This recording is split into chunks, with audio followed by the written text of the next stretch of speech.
everyone, DaLes here. So today I want to talk about real estate investing. So buying a home as an investment property can be a great way to generate rental income as well as build generational wealth. However, there are some things you must consider when buying a home for an investment property versus your primary home. So I've taken some notes to make sure I include everything that came to mind when I think about real estate investing and how I go about doing it.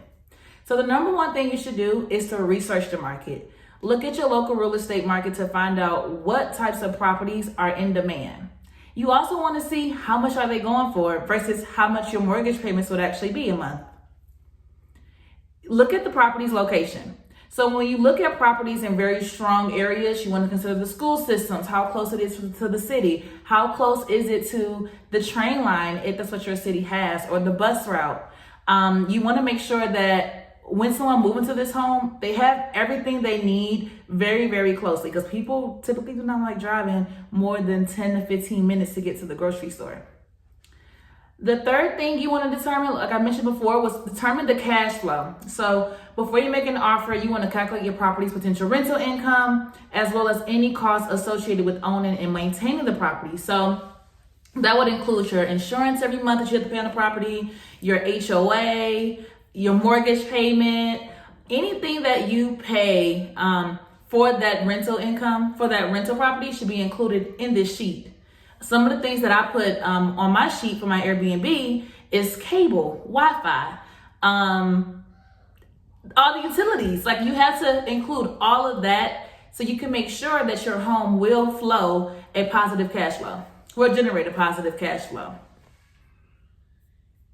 The third thing you want to do is to get a property inspection and review the title and property documents. It's important to make sure that you buy a property that's in good condition, because if you want to buy a investment property and want a quick turnaround, you don't want to spend years renovating that property. You want us to get something that you can just buy, maybe spend about 2 months to turn it around and get it back on the market quick so you can start generating that income. The third thing you want to do is either put together hire a property management company, or build a strong team where you do some things and you have a partner or a family friend or a family member that's helping you do the other parts. That way you can make sure things are always in rotation, and when you need things turned around quickly, it can get done. I will say I lean on my cleaners from my Airbnb very heavily.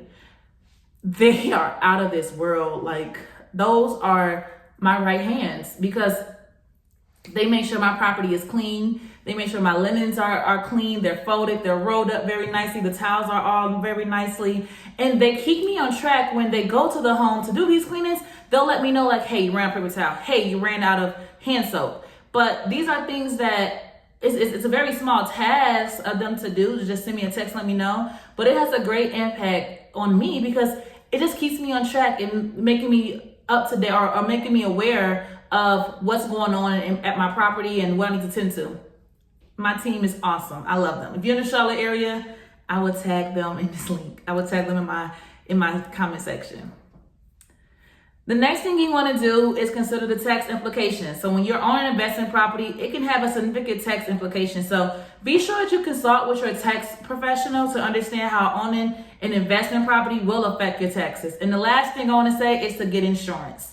So you can have interior insurance, or you can have just exterior insurance. It really just depends. For me, my Airbnb, I need to have insurance for the exterior as well as the interior. So if my furniture gets ruined or anything, I'm covered. However, my long-term investment properties, I only have exterior insurance, as my tenant should have tenant insurance or rental insurance that covers their belongings inside the home.